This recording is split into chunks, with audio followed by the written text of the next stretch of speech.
6 adab ketika bangun tidur. Bismillah, assalatu wassalamu ala rasulillah, amma ba'du. Wujud mencintai Nabi SAW adalah berusaha melestarikan ajaran beliau di setiap keadaan. Untuk itu, para ulama menekankan, sebisa mungkin setiap muslim menyesuaikan diri dengan sunnah beliau dalam setiap aktivitasnya. 24 jam sesuai sunnah, mulai bangun tidur hingga tidur kembali. Seperti inilah yang pernah dipesankan Sufyan Ats-Tsauri, yaitu salah seorang ulama tabi'in. Beliau mengatakan, jika kamu mampu tidak menggaruk kepala kecuali ada dalilnya, maka lakukanlah. Al-Jami' li Akhlaq Ar-Rawi. Berikut kami sajikan beberapa sunnah Nabi SAW ketika bangun tidur. Pertama, mengusap bekas tidur di wajah. Ibnu Abbas radhiyallahu anhu menceritakan bahwa beliau pernah menginap di rumah bibinya, Maimunah radhiyallahu anha, salah satu istri Nabi SAW. Kata Ibnu Abbas, kemudian ketika sudah masuk pertengahan malam, Rasulullah SAW bangun, kemudian beliau duduk, lalu mengusap bekas kantuk yang ada di wajahnya dengan tangannya. Hadis riwayat Ahmad, Bukhari, Nasa'i, dan yang lainnya. Kedua, membaca doa ketika bangun tidur. Di antara bacaan yang beliau rutinkan ketika bangun tidur, Alhamdulillahilladzi ahyana ba'dama amatana wa ilaihin nusyur, yang artinya, segala puji bagi Allah yang menghidupkan kami kembali setelah Dia mematikan kami, dan hanya kepadanya kami akan dibangkitkan. Ada beberapa sahabat yang menceritakan kebiasaan ini, di antaranya Hudzaifah bin Al-Yaman dan Al-Bara' bin Azib. Kedua sahabat ini menceritakan doa yang biasa dibaca Nabi SAW ketika hendak tidur dan bangun tidur.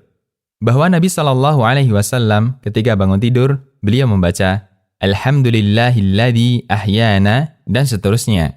Hadis riwayat Bukhari, Muslim, dan yang lainnya.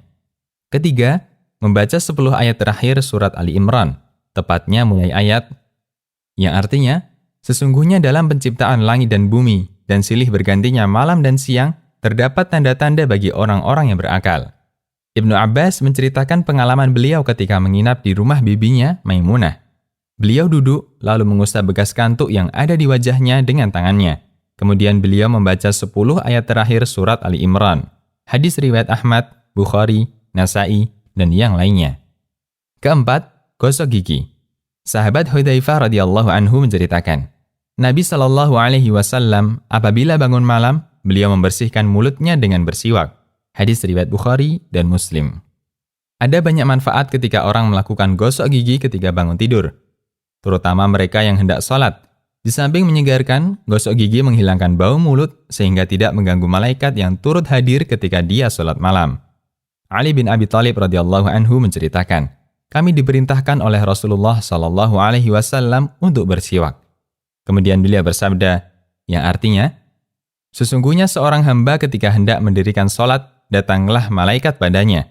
Kemudian malaikat itu berdiri di belakangnya, mendengarkan bacaan Al-Qur'annya, dan semakin mendekat padanya. Tidaklah dia berhenti dan mendekat sampai dia meletakkan mulutnya pada mulut hamba tadi. Tidaklah hamba tersebut membaca suatu ayat, kecuali ayat tersebut masuk ke perut malaikat itu. Hadis riwayat Baihaqi dan disahihkan Al-Albani. Kelima, membersihkan hidung. Memasukkan air ke dalam hidung dengan cara disedot, dalam bahasa Arab disebut istinsyaq, dan mengeluarkannya disebut istinthar. Setelah bangun tidur, kita dianjurkan melakukan semacam ini 3 kali untuk membersihkan rongga hidung, karena ketika manusia tidur, setan menginap di lubang hidungnya. Dari mana kita tahu? Tentu saja informasi dari Nabi SAW.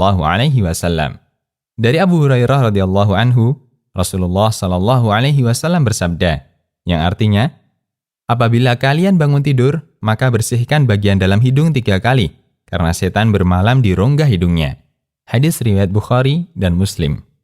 Keenam, mencuci kedua tangan 3 kali. Dari Abu Hurairah radhiyallahu anhu, Rasulullah SAW berpesan, apabila kalian bangun tidur, maka janganlah dia mencelupkan tangannya ke dalam wadah sebelum dia mencucinya 3 kali, karena dia tidak mengetahui di mana tangannya semalam berada. Hadis riwayat Bukhari dan Muslim. Semoga kita dimudahkan untuk mempraktekannya. Demikian, Allahu a'lam.